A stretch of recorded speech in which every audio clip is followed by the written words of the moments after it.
All right, now this is the first one. It's 30 gloss as opposed to 80 gloss. We are planning on doing this in the 2010 timeframe. So we will potentially be able to do it June, July of 09 because it's model year 10. So it's a big deal for GM. Potentially we could be one of the world's first to do it. I know everyone else is showing it. DuPont is the major company who's closest to production. So if you hear PPG or BASF, they're a little way behind right now. The issue is obviously going to be warranty. This vehicle's been handled crazy and it's actually held up relatively well. When you try and polish it though, it probably will raise to a 50. You can't polish this without re-clearing the whole car. That's going to be the hurdle and the issue to it. So there's a couple of brands we'd love to see it on. The Hummer is one of our feature brands we'd like to see it on. This actually was obviously designed, the colour was designed in Holden, Australia, and it was painted in India. So there's quite a lot of stuff going on here. Both of these colours have chroma flare in it. You've probably heard of it before. So again, this one has a lot more chroma flare in it. If you walk around it, you'll see it go quite obviously from a red orange to a yellow orange. Again, it's a very premium look. We've got the two-toning happening again. Again, it'll be a lot easier to do two-toning in a low gloss. Impacts less and everything else. There is a trend right now for orange. Orange came in automotive trend colour 4 years ago. It's now gone mainstream. There's very few vehicles not offering an orange. That is the brightest orange that we can do in a standard two-coat process unless you move to tri-coat.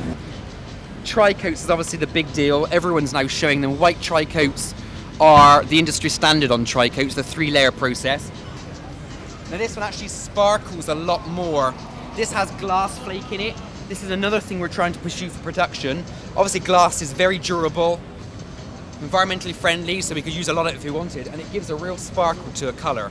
Now this is quite a different departure for us, and again, you're either going to love it or loathe it. It's one of those types of colours. It has high travel to it. It has gold ceramics. It flashes very gold, rolls off very purple. So this is a new one for Cadillac. It's based off of the Neiman Marcus edition that we did. It sold out in less than 14 minutes. It was really good. Those vehicles were worth more than they were before. So it's our interpretation of a kind of Neiman Marcus purple. This is the brand new red for Cadillac. The design name is Red Jewel Tint Coat. I'm not sure what marketing has called it. If you look at everyone's reds are actually very hard to do because the pigments either go really pink or they go really brown. It's hard to do a clean, true red. This is the closest we can get to candy apple red.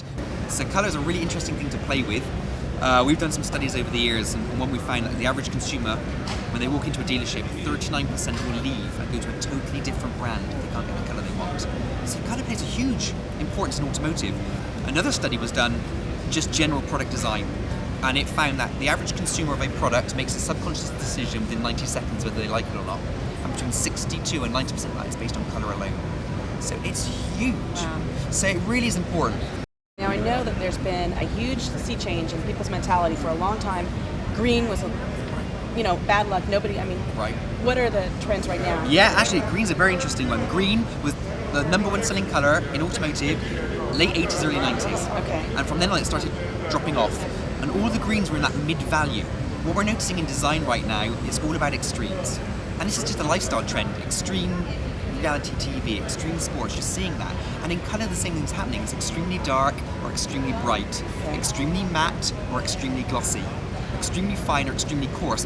All of these things are happening right now in what we're doing.